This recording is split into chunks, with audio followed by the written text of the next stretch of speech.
organisation as we hopefully emerge positively out of the difficult times of the last 2.5 years. Thank member colleagues for their leadership on these key areas of the plan, and also thank Tracy Headford for her internal management presentation of the Bouncing Back Together plan, which it really has been an excellent document focusing our priorities towards the end of this council administration. Colleagues, would anyone like to say or ask anything relating to the Bouncing Back Together plan? Councillor Tattersley.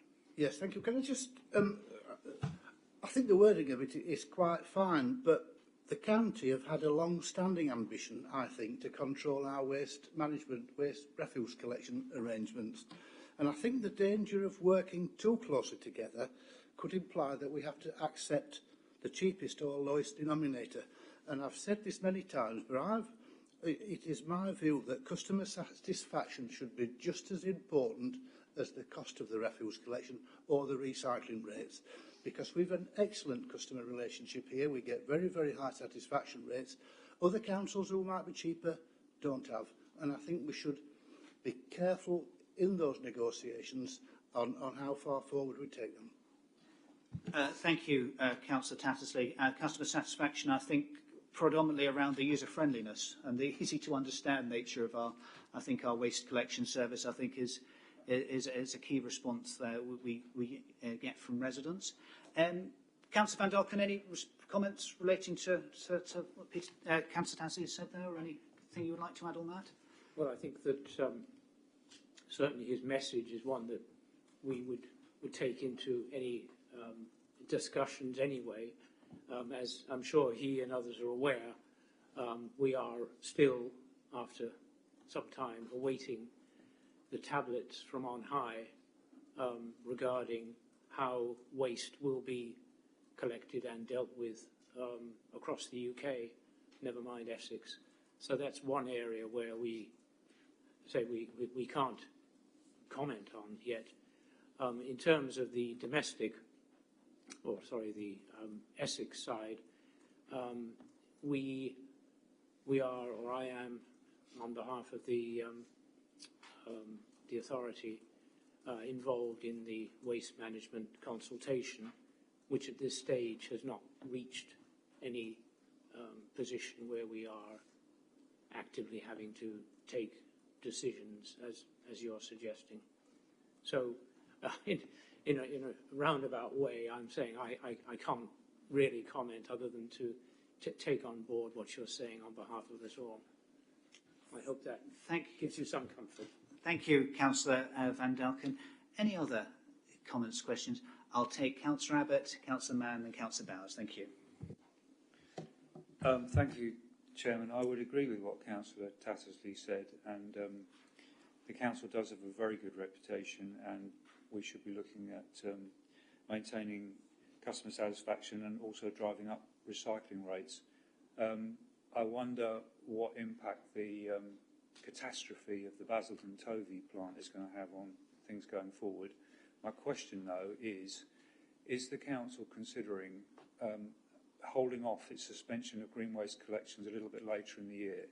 I have raised this before in these discussions with County and whatever it decides to do in the long run. With climate change, we're noticing the seasons are changing, and one of the things we're noticing is the autumn's hanging on longer. And I noticed, particularly the Whittam Recycling Centre, which I used a fair amount, people were transporting leaves and garden cuttings right through December in large volumes, instead of it being collected, which is a more efficient way of doing it, instead of taking individual vehicles. So my plea would be, could we consider not suspending, perhaps until Christmas? Thank you.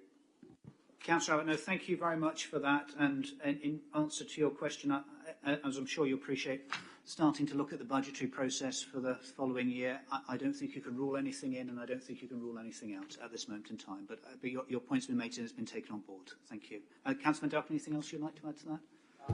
No, I prefer not to comment on it. Again, it's something which we are aware of, both as residents and as representatives, and as Councillor Cunningham has said, we are still awaiting the tablet, which will clarify, I think things before we can make our own judgment. Thank you for that. Councillor Mann. Thank you, Chairman. Thanks for the update of the document. It remains a very, very clear statement. I have raised this before as well.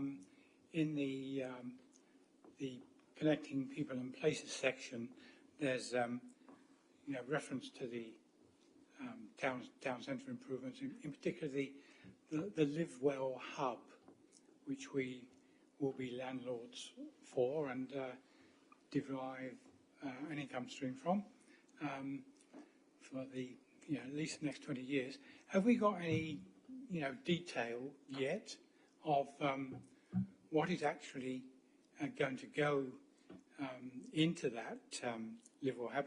Is it going to be more than a slogan? Is there actually going to be additional medical services that will benefit our local residents, or is it going to be a sort of an empty shell for the occasional meeting of health service administrators?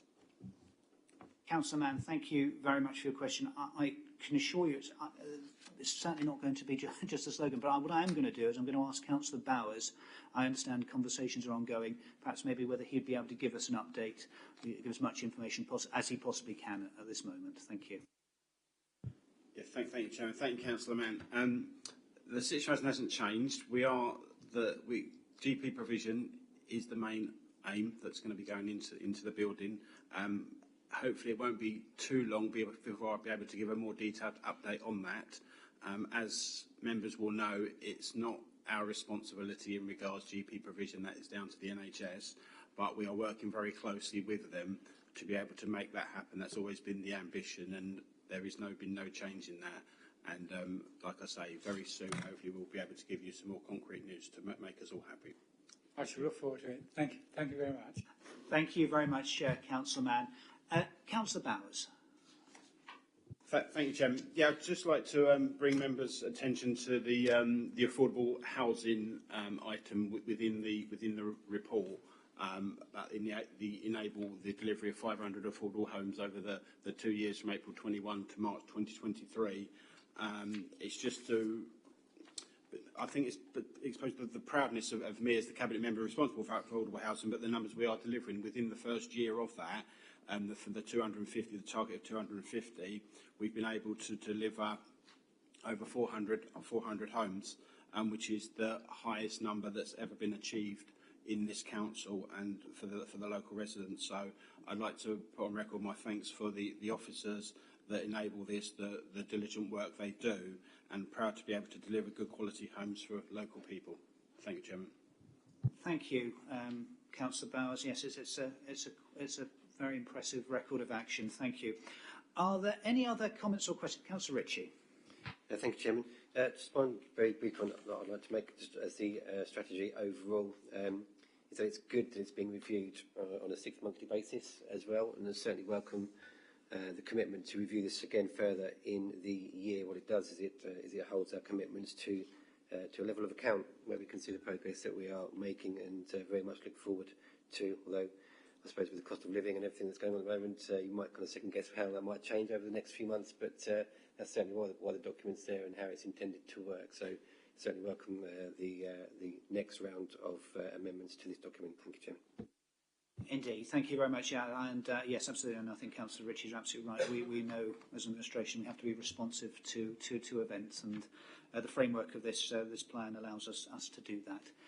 I'm not seeing any other hands up, so if colleagues are happy that I move the recommendation to approve the revised update of our plan for the district, titled Bouncing Back Together, up to March 2023. Cabinet colleagues, does that find your agreement? Agreed. Thank you very much. Moving on to the next item under the title of Finance and Corporate Transformation, and this is item 6A, the COVID-19 Additional Relief Fund, Discretionary Non-Domestic Rate Relief, and I'll ask Councillor McKee to introduce. Thank you, Chairman. The report starts on page 19 of your report, and the purpose of the report is to agree the Council's policy for awarding business rate relief from the COVID Additional Relief Fund, euphemistically known as CARF, so I may refer to CARF later on. CARF is a business rate relief scheme announced by the government in 2021, aimed at those businesses affected by the pandemic, but which have been ineligible for other COVID support linked to business rates. The government issued some outline guidance over implementation of the scheme on which funding is conditional, but then has left it down to individual billing authorities to determine the finer details of their own discretionary policy. Two key aspects of the government's requirement is that, one, business applying for relief must have been adversely affected by the pandemic, and two, being unable to adequately adapt to that impact. Relief under the scheme is against the 2021-22 rating of liability only. The Council will be compensated for any reduction in business rate income as a result of awarding relief. A provisional amount of £2.9 million has been allocated to Braintree District, but this is subject to final reconciliation. And if relief granted is less, funds are repayable. So clearly we'd like to distribute that amount of money as quickly as possible. There is no funding for any relief in excess of this amount. The amount covers compensation for Braintree's 40% share of business rate income, as well as the 60% share between government and the major preceptors. To inform development of a policy, the Council has been seeking interest from businesses that consider themselves eligible through an application-based process that was launched in March 2022. To date, only 24 businesses have registered a claim, representing 42 properties and approximately circa £1 million of rates liability. Promotion of the scheme has been through the main Facebook group, Springwood Facebook group, Business District Facebook group, LinkedIn, Twitter, as well as the weekly business newsletter.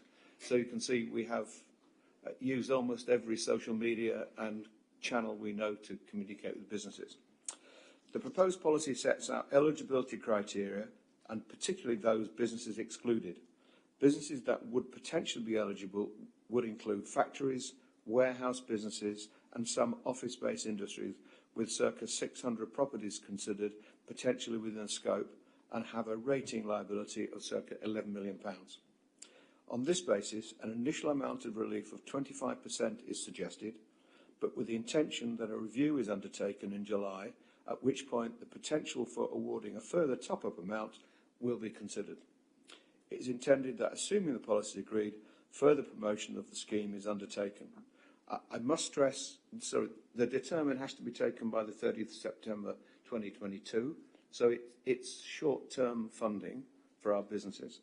And I must make, although this is a finance report coming forward, there has been significant liaison between the finance department and the economic development officers to make sure this, and it will continue, that this policy tries to find the right people in the right businesses to provide the relief. I'll make the recommendation now, or do you want to take questions, Chairman? Councillor McKee, I think we'll take some common questions. If you'd like to move it at the end, that'll be fine. Okay. Thank you very much. Happy to take some questions. Councillor Mann. Thank you, Chairman. 24 applications, that seems on the very low side.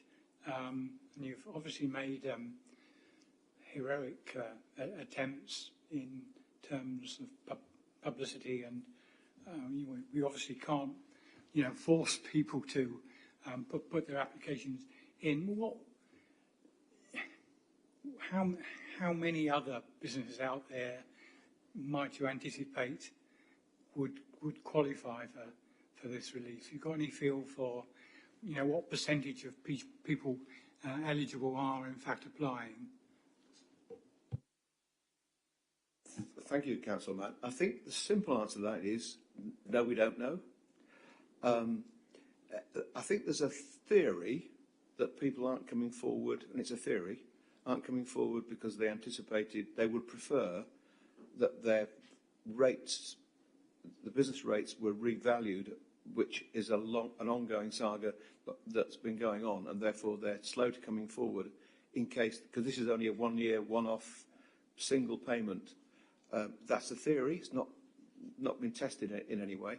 I have to say, I think both officers and myself are perplexed as to why, given that we're trying to distribute £2.9 million to help businesses through, and there are businesses that have been affected but not come forward, we are doing everything we can to contact them.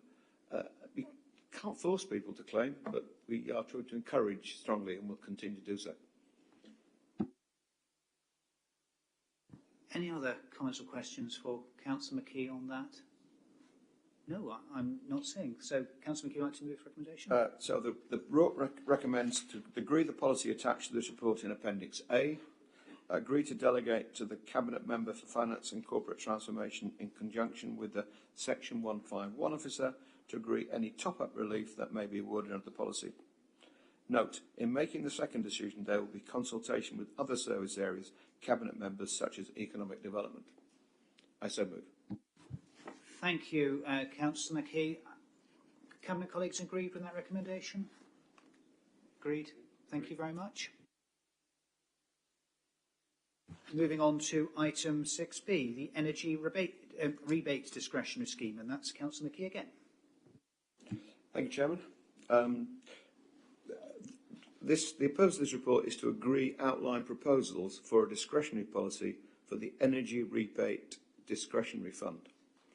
On the 3rd of February 2022, the Chancellor of the Exchequer announced a package of support to help households with rising energy bills, and I'm sure we all know how much that's needed, not just in this district, but certainly in our district it's needed desperately.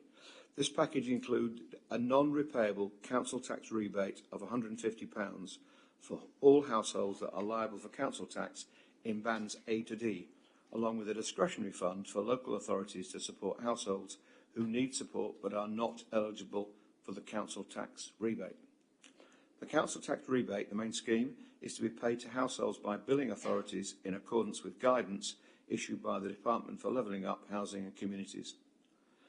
The discretionary fund, however, allows for support for other energy bill payers who are not eligible under the main scheme, or to provide carefully targeted top-up payments to the most vulnerable households in bands A to D. The government funding for this scheme is to be passed on directly as one-off grants to households that the council chooses to support, having considered guidance issued by the Department of Levelling Up and DLUHC. I wish they'd come up with a snappier name than that. The council received £229,200 for the discretionary scheme, which is capped with any unspent funding at the 30th of November 2022 being repayable. So it's a very short, sharp time to find them and to pay this, and we need a policy to do that. The report sets out in paragraph 3.7 and 3.8 some outline proposal as to the nature of a discretionary policy to be applied. Further work is required on these outline proposals before a final scheme can be published. But to enable payments to be made as quickly as possible, once this has been done, the report seeks agreement to delegate decisions. In terms of implementing the main scheme, we have so far paid out over £5.3 million to more than 35.5 thousand households that pay their council tax by direct debit. We have now recently started to contact those ratepayers that do not pay by direct debit, for which there are around 14,000 households. To manage workloads and demand the online application system, we are splitting this down into batches of around 1,000 households at a time. If you take the workload that I will pay tribute to the Finance Department, they've done 50,000 payments roughly, and some of these are not obvious to how you pay them. For instance, if they haven't got a bank account that we've ever dealt with before, we've got to track them down and find a way to pay them. So I think the workload that the Finance Department have taken on, and I sometimes think the central government don't quite understand how local authorities already have a significant workload and then pile more upon them. So I'll give a big shout out to the Finance Department. They've been doing a great job in getting that money out the door as fast as is possible. So you may have read in the press that there have been some councils that have been charged with sitting on the money. That's not the case with Brent District Council. I'll take some questions, then I'll make the recommendation. Thanks. Thank you, Councillor McKee. Any comments or questions to Councillor McKee? I'm not seeing any. Councillor McKee, back over to you. Thank you. So the report recommends to approve outline proposals set out in the report in paragraph 3.7 and 3.8 for the Energy Rebate Discretionary Fund, to delegate to the Cabinet Member for Finance and Corporate Transformation, in consultation with the Section 151 officer and the Cabinet Member for Communities and the Cabinet Member for Climate Change and the Environment, to determine the final details of the discretionary scheme, to delegate to the Cabinet Member for Finance and Corporate Transformation, in consultation with the Section 151 officer, the Cabinet Member for Communities and Cabinet Member for Climate Change and the Environment, to agree with any future Energy Rebate Discretionary Fund scheme if further government funding is provided. I so move. Thank you, Madam Chairman. Cabinet colleagues, we agree their recommendation? Agreed. Excellent, thank you. Thank you, Councillor McKee. On to item 7A, under Operations and Commercialisation, the award of the 3-year contract for rural verge grass cutting in the Braintree District. Councillor Van Delken. Thank you, Chairman. I'm presenting this report on behalf of Councillor Mrs. Wendy Schmidt, Cabinet Member for Climate Change and Environment, and it's to seek approval for the award of a 3-year contract for the years 2022 to 2025 for rural verge grass cutting in Braintree District. As members are aware, following the trial of a single annual cut during 2019 to 2021, it was decided to continue the trial, and this will be the procedure to be followed for the coming 3 years, with safety cuts as required. As stated in the report, it is recommended that the Council awards the contract to P. Crawford Contracting Limited for a total value of £64,850 per annum for the duration of the contract. The company in question has been operating in the district for 20 years and has 2 depots in Braintree District. Just to remind you, the statutory responsibility for verge cutting rests with Essex County Council, but it's been the custom in Braintree District for the past 15 years for Essex to delegate responsibility to us at BDC to manage the programme on their behalf using an external contractor.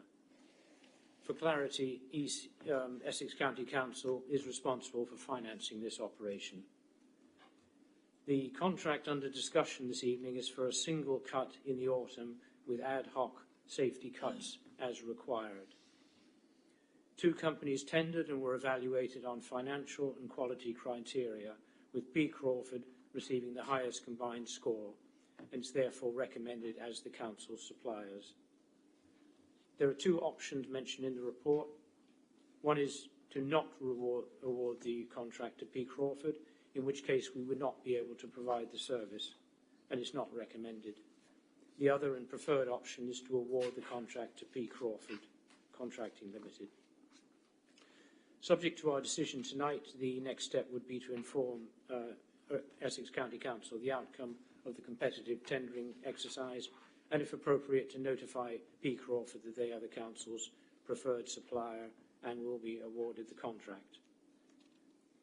It's worth pointing out, as mentioned in paragraph 6.1, that the procurement exercise has resulted in a net annual surplus, some of which Essex County Council will use to commission ecological and environmental surveys to help fully evaluate the results of this further 3-year trial of a single annual verge cut. I would ask for your approval of the recommendation in section 2 on page 33, a 3-year contract to P. Crawford Contracting Limited for £64,850. And if there are any questions. Thank you, Councillor Van Delken. Councillor Mann, then Councillor Abbott. Thank you. Thank you, Chairman. Absolutely no problem with the contract proposals as such. But on the matter of safety cuts, which you recognise are important, if a resident has a request for a safety cut to be considered, who in this process, should they contact county or us, or doesn't it matter?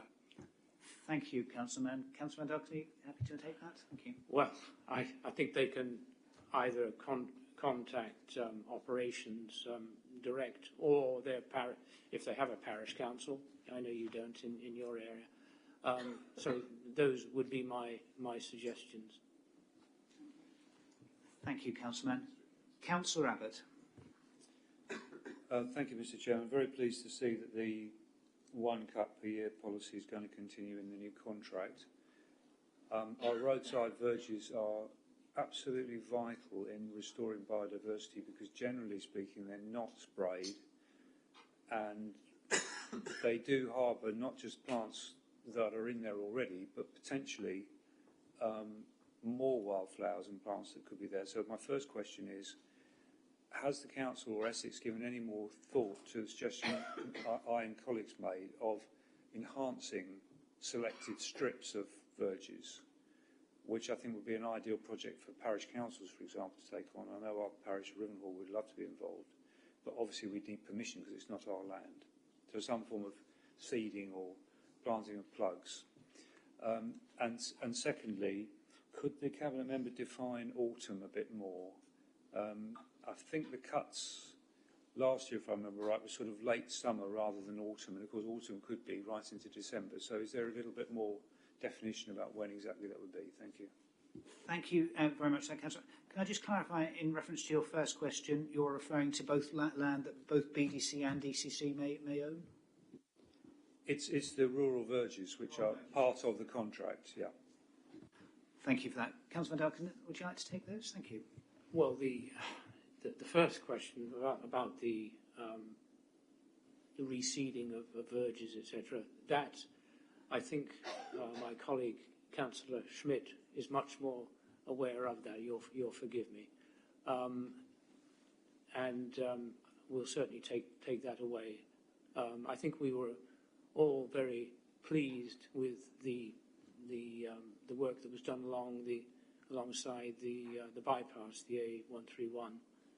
That's one of the ones I'm most aware of, and I think my feeling would be that it would be something to be built on. But that is something that I'll ask her to come back on. In terms of autumn, I can't give you an answer on that. It's obviously, we're one of the biggest districts, as we all know, and you've got to start somewhere and you've got to finish somewhere. So, again, I will try and get you some information on that, Councillor Abbott. Thank you, Councillor Van Dalken. We'll take those away for you, Councillor Abbott. Thank you. Any other comments or questions to Councillor Van Dalken on the grass cutting contract? I'm not seeing any. So, Councillor Van Dalken, apologies, you did move the recommendations, didn't you, in your speech? Yes, I can. So 2.1. So just seeking Cabinet colleagues' agreement to those recommendations. Agreed. Thank you very much. Excellent. Right. Thank you, Councillor Van Dalken, and we'll come back to you now for item 7B, the new Braintree District Council off-street parking places order and on-street parking provisions. Councillor Van Dalken. Thank you very much, Chairman. So this report is to seek authority for a new Braintree District Council off-street parking places order, also known as OSPO, plus a new on-street traffic regulation order, TRO, to reflect the changes to our car parking provision in the district, as well as the opening of Horizon 120 later this year. They're both essentially operational matters, mainly due to the welcome expansion of our activities at Horizon 120. As regards the new off-street order, this will have the effect of revoking the existing 2021 order. However, all the provisions of this order will be retained, with the additional elements from section 3.4 of the report added. So, pay and display tariff at Horizon 120 Plaza parking will mirror charges at the Great Notley Country Park. Secondly, there's a tariff at Victoria Street covered car park for Travelodge clients. And thirdly, restrictions regarding the electric car charging bays in Braintree and Witham car parks, and the one in Halstead, lest I forget. It's just come to my attention, I was asked to point out that when this is advertised as it needs to be, there'll be a further small charge to the plaza charge in section 3.4, whereby the electric vehicle charging points will actually be available from 7 a.m. to 10 p.m. rather than 7 a.m. to 7 p.m. as stated, which will mirror the hours for standard car parking at that location on Horizon 120. So that is just a small change and probably for the better. Going back to the actual report, as it is now, the traffic regulation order, the second part of it, concerns the Horizon 120 site, where it's considered that in order to manage traffic flow, it would benefit from having a no parking at any time restriction on all roads in the development, as well as a red route being introduced to control stopping and unloading on the roads.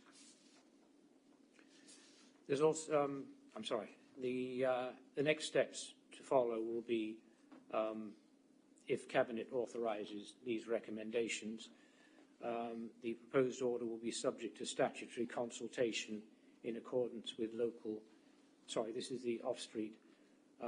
It'll be subject to statutory consultation in accordance with the local authority traffic order regulations.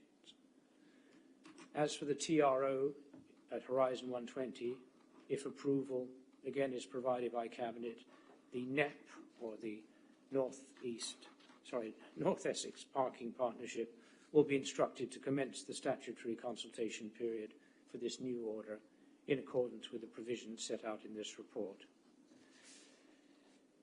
Before I read out the recommendations, are there any questions? I appreciate it's quite complex. I've tried to... Thank you, Councillor Van Dalken, and thank you to yourself and officers who have been leading on the work on this for some time. Quite a substantial document coming before us this evening. Any comments or questions to Councillor Van Dalken? I think you've obviously covered off all the points, Councillor Van Dalken. Thank you. So there are a number of recommendations in section 2 on page 36 and 37 of the report, and they are as follows. The Cabinet gives authority to commence the order-making process for a new off-street parking places order to, number 1, add the new car park at the plaza, together with the tariff, number 2, to include the tariff for Travelodge customers at Victoria Square car park, and 3, to amend and confirm restrictions for electric vehicle charging bays at Braintree, Witham, and 1 Halstead car park.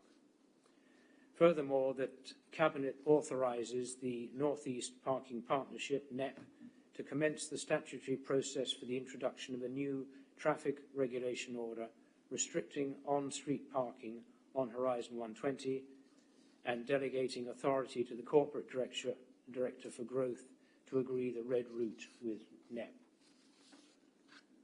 There's also need to authorise the Operations Strategy and Policy Manager, in consultation with the Head of Governance, to bring into being the new off-street parking places order in accordance with the relevant recommendations in section 2 and as outlined in my comments previously. In the event that representations are received to the making of the off-street parking order, Cabinet will delegate authority to the Cabinet member for operations and commercialisation to consider any objections within the statutory consultation period and determine whether the order should be confirmed with or without modifications. I so move. Thank you, Councillor Van Dalken. Cabinet colleagues agree with those recommendations? Agreed. Thank you. And thank you, Councillor Van Dalken. And for your final item this evening, item 7C, the Hackney carriage fare increase.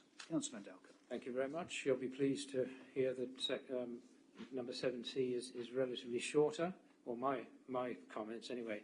This report is to consider a request from a number of Hackney carriage operators in the district to amend the table of fares by increasing the initial mileage tariff from £3.50 to £3.70 and by reducing the subsequent incremental yardage. These proposed increases together will allow for an average 7.5% increase on journeys.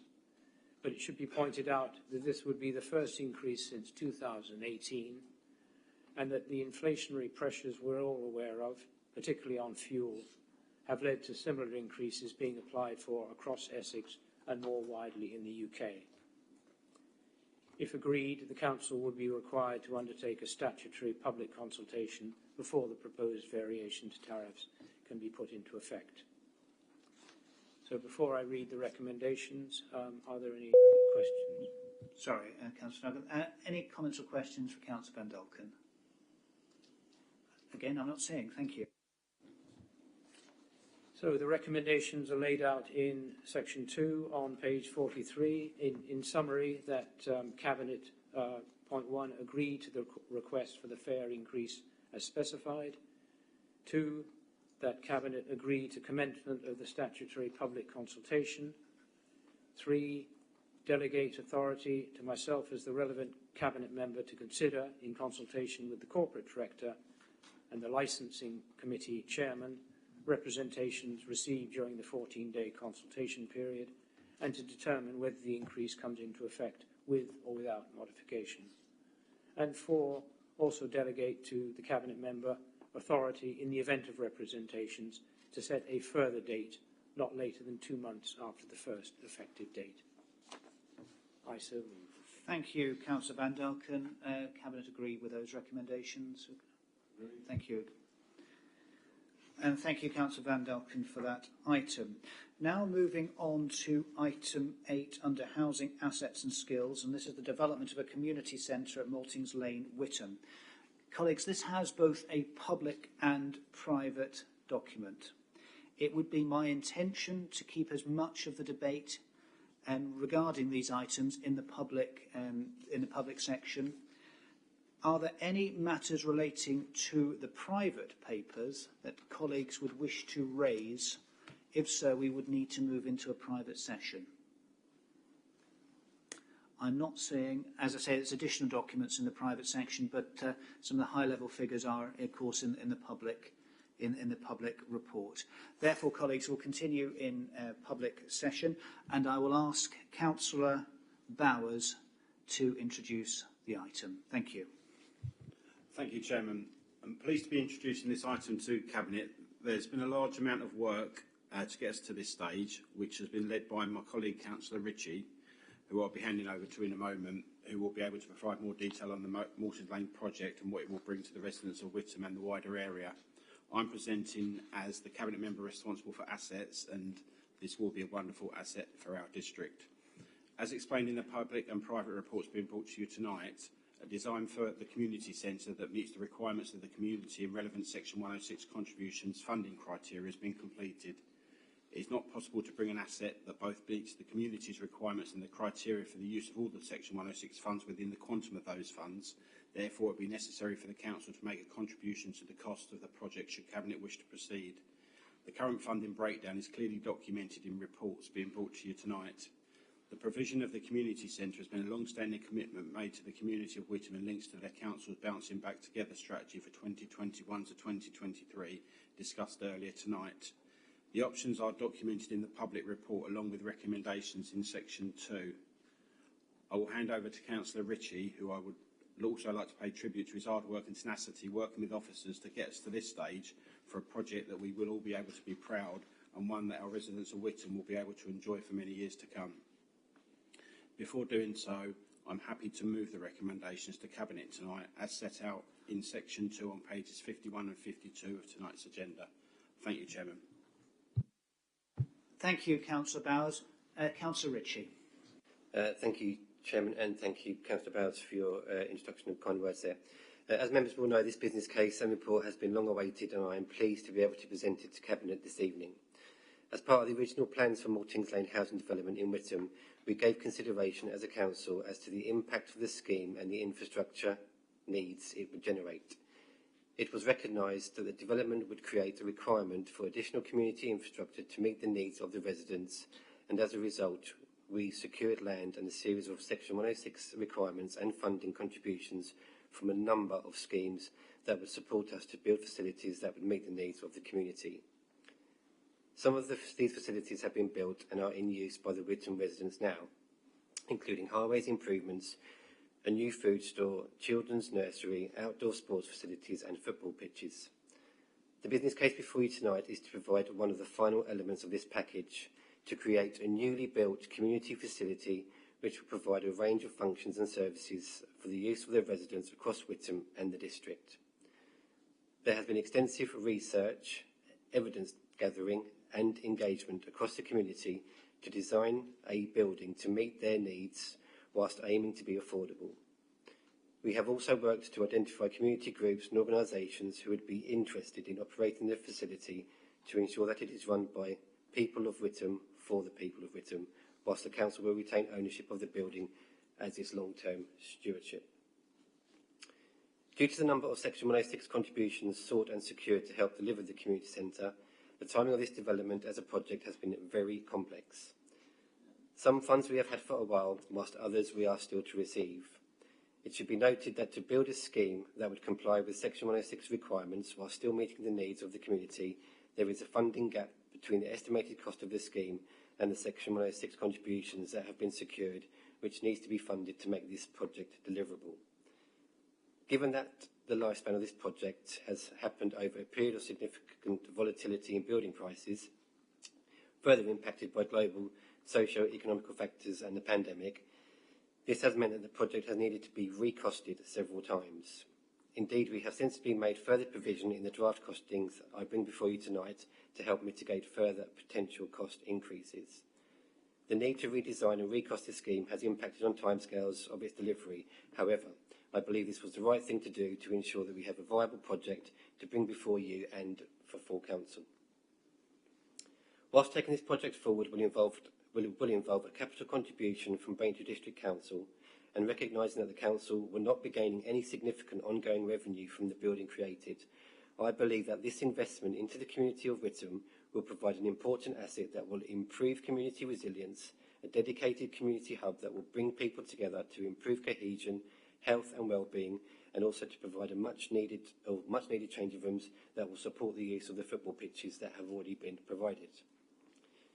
The next steps for the project will be to take forward final designs, secure planning permission, procurement and an operating model to secure an anchor tenant to run the facility, which we will need to progress once we have commitment to add the project to the capital programme. However, we need to press on with this project swiftly to safeguard the Section 106 money secured to deliver the project, to mitigate the impacts of potential cost increases over the coming year, and most importantly of all, to deliver a long-promised and much-anticipated community infrastructure to the residents of Witham. So this evening, I am asking you to approve the project and recommend to full council to add the project to our capital programme with a total scheme cost capital budget of £4,039,733. Recognising that this new community centre will be available to all the residents of Witham, I am also asking you to recommend to Council that the £200,000 Section 106 money secured from the Conrad Road development are allocated to the project to ensure those monies are spent on delivering important community facilities that can be used and enjoyed by all residents of Witham. And I finally ask that the Cabinet delegates authority to the Corporate Director of Growth in consultation with the Cabinet Member for Housing, Asset and Skills to progress with the project as set out in paragraphs 2.4 of the report.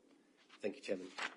Councillor Ritchie, thank you very much. And it's not often that we can bring to Cabinet a capital project of some £4 million worth for Cabinet approval. This is an exciting evening, and if Cabinet's minded to agree and Council's minded to agree, we can then move forward with the delivery of a truly fantastic community project in the town of Witham. Before I go to other colleagues, Councillor Ritchie, can I just echo the comments made by Councillor Bowers and thanking you and officers for your hard work on this over a matter of years in terms of, and particularly the work with the community groups in Whittam. This is going to be if we do go ahead, this is going to be a community facility for the whole town of Whittam, and it's only right we acknowledge that this evening. Thank you. Councillor Tattersley. Yes, thank you, Chairman. You actually mentioned something that I wanted to raise. Am I correct in thinking that this is a community centre for the whole of Whittam and surrounding area? Would be better renamed a Whittam Community Centre rather than the more narrower Maltings Lane Community Centre? Councillor Ritchie, your thoughts on that? Thank you. Thank you, Chairman, and thank you, Councillor Tatty, for your question. I'm not really overly fussed about what it's named. I think if we've got an opportunity to call it a Whittam Community Centre, then what's in the name? I think what that will reiterate is that it's available for use for everyone within Whittam and indeed across the district. Thank you, Chairman. Thank you, Councillor Ritchie. Comments and questions, Councillor Abbott. Thank you, Mr. Chairman. Obviously, welcome this moving forward of something which has taken many, many years to bring to this point. And those of us who've watched the Maltings Lane development, I think the fairest thing we could to say is that a lot of the housing came before some of the facilities. I won't go further than that. However, I do want to make one critical point. Just briefly, mention was made of the Section 106 monies from Conrad Road, which I believe are in the public domain, so I can talk about them. The Conrad Road development, for those who don't know Whittam, is on the very opposite side of the town to the Maltings Lane development. It's about 3 miles away. And Whittam already has a number of community facilities, Public Hall, Spring Lodge, and several others. Whittam is a very substantial town now, and you would expect there to be several community centres. And this one obviously is a new one, and it's going to be really important for the town. My point is, why has the council been allocating Section 106 money from the opposite side of the town to a community centre in the south of Whittam, when this council decided to close and demolish the community centre in North Whittam, which has never been replaced? And it is a point that many people in Rivenhall and North Whittam feel strongly about. So could I ask that equal ambition and emphasis is now put on looking at the needs of the north part of Whittam and Rivenhall for new community facilities, where there are hundreds of houses being built as I speak. I think the Little Elms redevelopment was an opportunity missed, although I do understand there were complexities around there about land ownership. But that would be my plea as a councillor in that area, and questioning the Section 106 process, how that came about, when you would have thought that the developments closest to the community centre in Maltings Lane would be where the Section 106 payments come from, and not from the other side of the town. Thank you, Mr. Chairman.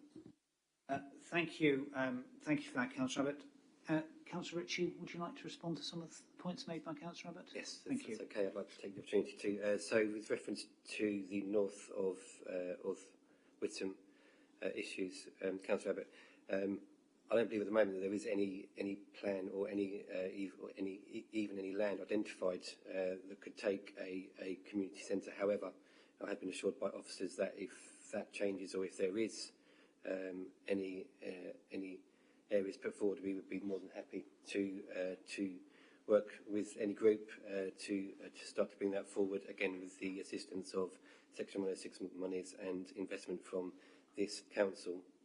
With regards to the transfer of that or the use of that £200,000 from the Conrad Road development, we sought advice from our Section 106 officer Neil Jones, who ratified that and said that was an acceptable move to make to enable to bring this forward to deliver the Maltings Lane Community Centre. Thank you, Chairman. Thank you, Councillor Ritchie. Are there any other comments or questions on this item? Oh, apologies. Sorry, Councillor Mann, and then Councillor Spray. Thank you, Chairman. I've got absolutely no problem with a significant capital contribution to the project from BDC. I think the people of Whittam have got a right to expect that. And note too, with approval that you're not expecting an income stream from it in the future. The aim to provide the people of Whittam with a facility that is available to them all. I mean, key to this will be, I think, possibly a future debate. The acquiring of a tenant that is sufficiently strong and well established and organised enough to take this project on. Otherwise, it might well flounder, and in fact, we end up in a situation where the council itself might have to take it on. So I wish you well in the search for such a tenant. Thank you for that, Councillor Mann. Councillor Ritchie, would you like to respond to Councillor Mann on that, please? Indeed, thank you, Chairman. Councillor Mann, that is indeed a risk that we take, but it's the same risk that we take on a number of community centres which we own, and then let individual community groups or charitable groups run across the district. However, there has been a substantial amount of work that's gone into not only the community engagement piece, but also identifying a number of interested parties who would be looking to take this off of us once it's been built out and run it as a going concern. And as detailed in the cabinet report tonight, we have a say in some of those heads of terms. So we wouldn't be expecting a charity to kind of narrow-mindedly use it for their own sole purposes, their own volition to further their own interests. It would truly be a community offering that needed to be met with some of those terms.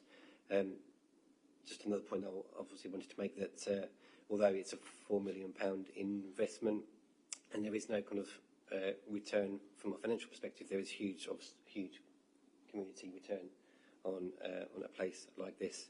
And the bottom line is that again, once built out, it's an asset that will sit on our asset base. So although the money's tied up in bricks and mortar, it's still there as an asset.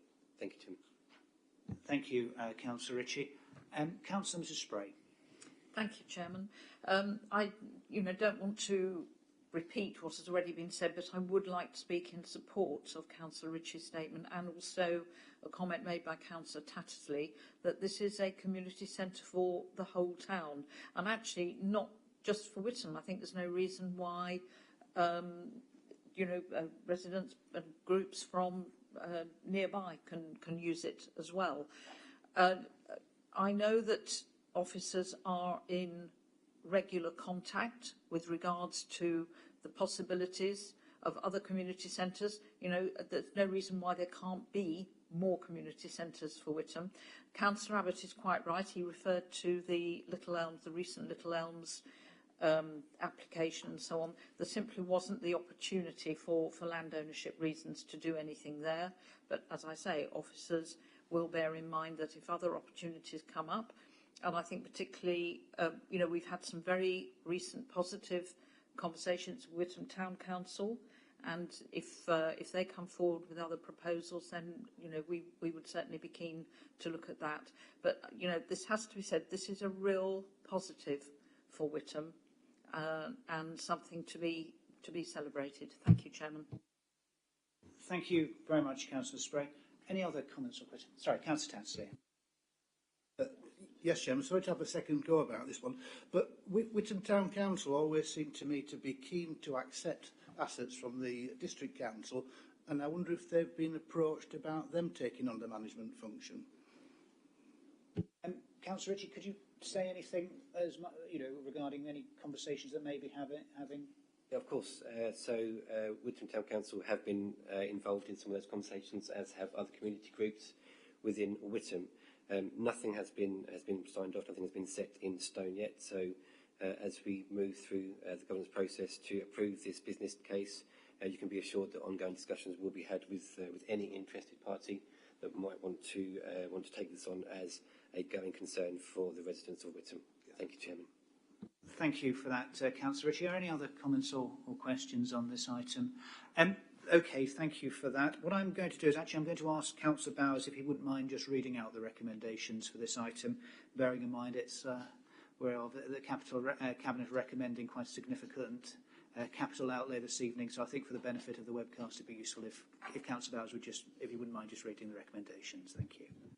No problem, Chairman. So the recommendations are in section 2 of the report, pages 51-52, that Cabinet approves the project for the Maltings Lane Community Centre with a capital budget of £4,039,733.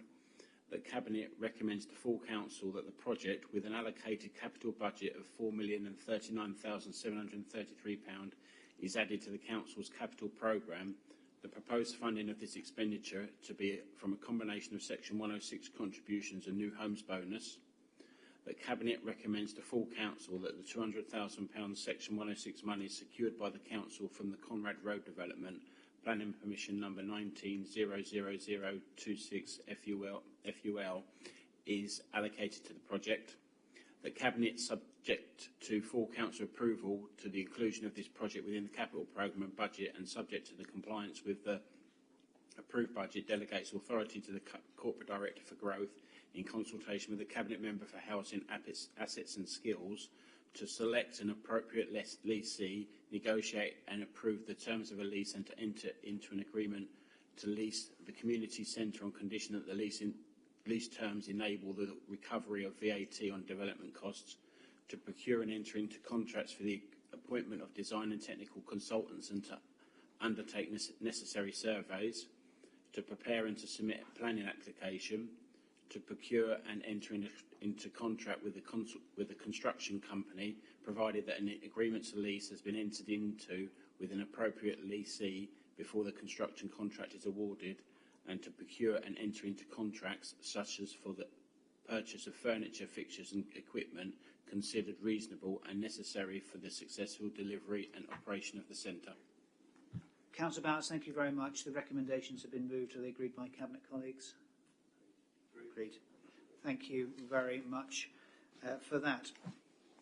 We have no further urgent business of any kind, and we have managed to deal with both items relating to this in the public section.